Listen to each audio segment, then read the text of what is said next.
साल में जग होला तब आवे निसन, ओकरा बाद जब मन करी गुरुजी से मिले के तब आवे निसन गुरुजी से मिले।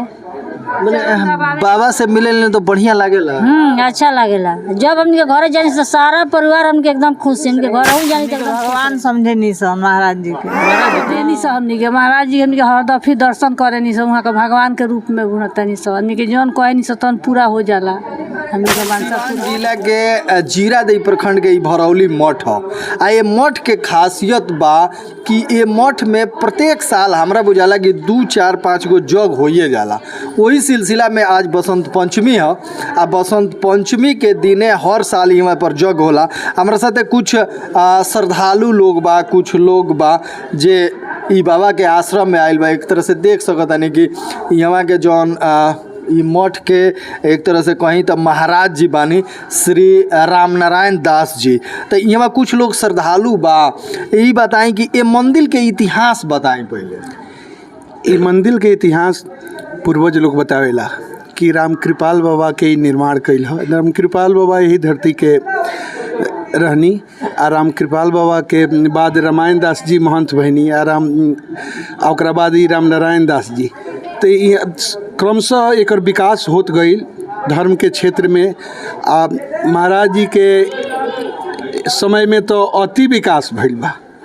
सुने ने कि महाराज जी माने बहुत दयालु हैं, सबके ऊपर दया करते रहनी। आ हर साल जग करानी है।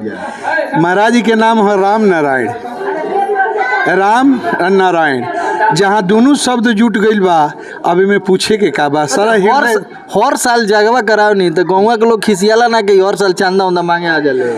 देखिए गांव के लोग जौन बात तो उत्साहित रहेला। अदर गांव के लोग भी बहुत ज़्यादा मदद करेला। ये गांव में तो मेला नहीं लगेला, महामेला लगेला, धर्म के एगो महामेला लगेला। आई महाराज जी के श्रेय बा, वो चरण के आशीर्वाद बा। महाराज जी जहाँ घूम दिले सारा लोग अपन जिम्मेवारी समझेला ले आके सब। सुने ने कि हर साल जग होला जी। महाराज जी खातिर एकदम बारिश हो रहा है। रुपया पैसा कहाँ से आवेला जी? सब भगवान बरसाई ले। रौरे हृदय में प्रवेश करवा रौरा ले आके दे। परिचय बता दिया आप। ओम प्रकाश तिवारी, संगीताचार्य गोठी जी। चले हैजा गोठी से आए ने हैजा कुछ माता बहन बालो देखनी है कि बड़ा महाराज जी के सेवा करत रहनी लरुआ। सेवा करके कैसा लागे लरुआ के? हमने के भगवान समझे नहीं सो महाराज जी के। महाराज जी के अच्छा मैंने महाराज जी के कब से देखा था नहीं रुआ? महाराज जी के बहुत दिन से देखा था नहीं सो। मैंने कौन गुण अच्छा लागे महाराज जी के इतना लोग पसंद? महाराज जी के बेरा कोनो तकलीफ हमनी के रहेला, महाराज जी मुंह से आशीर्वाद दे देनी तो हमनी के ठीक हो जाला। ठीक हो जाला। हाँ। नाम बता दिया। उर्मिला देवी। हमरा से एक आदमी कहत लगी एक जना यादव जी बाड़े तो उनकरा मने बच्चा ना होत रहे, मने लड़का ना होत रहे तो महाराज जी कहनी तो भइल बा। ऐसा बात बा? हाँ सच्चे मने रोगो ये बात सुन ले बनी महाराज जी के देखनी रोगो बड़ा पैर उर दबावत रहनी बढ़िया लागेला। खुशी बा महाराज जी बाने आशीर्वाद देता, आशीर्वाद से सब कुछ हो जाता है। आदमी सब कुछ माना के पड़े न बाबा के। अच्छा बाबा मने कब आवे नहीं है जा हुआ? हम जग होला तब आवे नहीं, फिर कब काम हो जाला तो दर्शन करे चले आवे नहीं बाबा से। घर कहाँ पर? घर नाथपुर। अच्छा रउआ देखनी है कि बाबा के बेगवे रख ले रहनी है पैसा? महाराज जी देनी है, कहनी है कि तू दे दो तो हम खुला करत नहीं है। महाराज जी नहीं देनी कहीं में से निकाल ले ना, महाराज जी के ना निकाले सब, महाराज जी के देम सो। हाँ महाराज जी के देनी सो हमनी के। महाराज जी हमनी के हर दफी दर्शन करे नहीं सो, वहाँ के भगवान के रूप में घूमता नहीं सो, हमनी के जौन कहे नहीं सो तन पूरा हो जाला। हमनी के मानसा पूरा। कब रउआ आवे नहीं? हमनी के जब कोनो काम लागेला नया तो आवे नहीं सो, महाराज जी से गोड़ लाग के जानी सो। माने एक तरह से जौन बढ़िया काम करे लो तो पहले महाराज जी के गोड़ लाग के हृदय में बसा के तबे करे। महाराज जी हमनी के सीख भइल बानी सन के गुरु मानता नहीं सो वहाँ से, तो वहाँ के पूजा करता नहीं सो। ए बेर आइल बानी सो तो चरण दबा। अच्छा को जना लइका पालो रुआ? एगो बाबू बारे। एगो बाबू बारे। हाँ। बबनी? 2 जानी।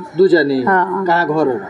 घर हर नाथपुर। और नाथपुर देखनी है कि बाबा के बड़ी सेवा होत रहो। हाँ बाबा के सेवा होता रहा। बाबा के हमनी के जब आनी से तब सेवा करे निशान। आप पैसों रुपया देनी लोग हाँ हैं? और ये कुछ माने चावल गेहूं भी हाँ चावल गेहूँ कुछ माने गुरु है हमनी के तली यहीं के बाद। ए जे देखत नहीं कि इतना लोग आके जैसे मैं खाना वाना भी खाता चाय वाय पियता आवे निशान साल में जग होला तब आवे निशान। ओकरा बाद जब मन करी गुरुजी से मिले के तब आवे निशान गुरुजी से मिले। माने बाबा से मिले तो बढ़िया लागेला। अच्छा लागेला। जब हमके घरे जानी से सारा परिवार हमके एकदम खुश है। इनके घर जानी तो एकदम खुश रहे निशान। वो बेर अभी तक ले जाए लोग बहुत दिन आए लोग हमसे बहुत दिन। बहुत दिन। हम तो पहला दिन आयल में तो हमारा मन करते गांव में यही में रह जाए। ना हमने के जब आनी से तो हमने के अच्छा लागेला यहाँ आनी से तो महाराज जी के लगे। नाम बता दिया आप। मीना देवी। मीना देवी घर कहाँ? नाथपुर। नाथपुर। चली तो हैजा तमाम ऐसा माता बहन हैजा आइल बालो ये लोग के इतना न श्रद्धा बा इतना न प्रेम बा हैजा के महाराज जी से कि यहाँ लोग एक तरह से आपन गुरु मान लेल बन लो। आ एगो जौन देहात के परंपरा में जौन सीख होखल जाला उ यहाँ लो वो पद्धति के निर्वाहन करते लो। हमारे साथे यहाँ के बानी यहाँ के समाज सेवी रउआ से ही जानल जाओ कि ई मंदिर में माने बड़ी लोग के यानी के आसपास के लोग के आस्था बा दूरों दूर के लोग के आस्था बा कहाँ कहाँ कितना कितना दूर के लोग आवे लगे। अरे यहाँ तो पूरा बुझ ली कि सिवान जिला के ही लोग पहुँच जाला गोपालगंज के भी आ यहाँ माने पूरा हर जगह के लोग आवेला। आ जब से यहाँ के महाराज जी आइल बनी तब से ही अब हमनी के ख्याल नहीं के कितना दिन से प्रत्येक साल जग होला। आ ये जग माने पूरा एथी के सब लोग के एथी खाती आस्था खाती सुख संपत्ति खाती। अच्छा रउआ लोग आस पास में बानी लोग घरवा बड़ा नजदीक बा तो बड़ा मजा आवत जी। अरे हमनी के तो जो दिन जोग होला हटे नहीं सला यहू तरह तो बराबर अबे करला आदमी महाराज जी के लगे सबकरा एकदम ऐसन लगाव हो गइल बा कि एकदम अबे करला बिना अइले जो मने ना लागेला। लेकिन जब चांदवा देवे के पड़ती तो नहीं बुझा ए कुछ ना बुझाला ये जो चांदा के कुछ ना बुझाला। चांदा तो अपने बने लोग यहाँ पैसा गिने वाला लोग रहेला यही तरह लोग आवेला तो उठावे खातिर कोई आदमी रहेला पैसा।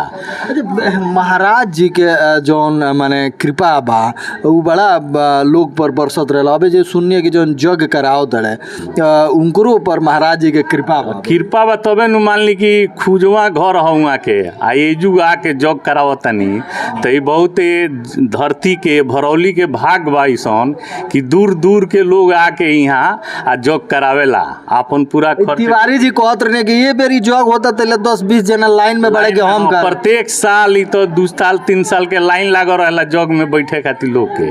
हाँ यहाँ ये तरह के हाँ सबके। हमार नाम डॉक्टर विजय शंकर प्रसाद पूर्व जिला पार्षद प्रतिनिधि ग्राम हसनपुरवा हो जीरादई क्षेत्र संख्या 4 के पूर्व जिला पार्षद प्रतिनिधि है।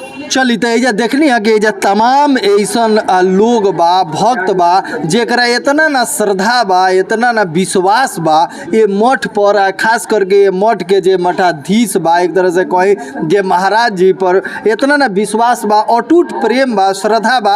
अब देखे के ई बा कि ई जौन प्रेम बा विश्वास बा उ लोग के जीवन जौन स्तर बा ओकरा के सुधारते हुए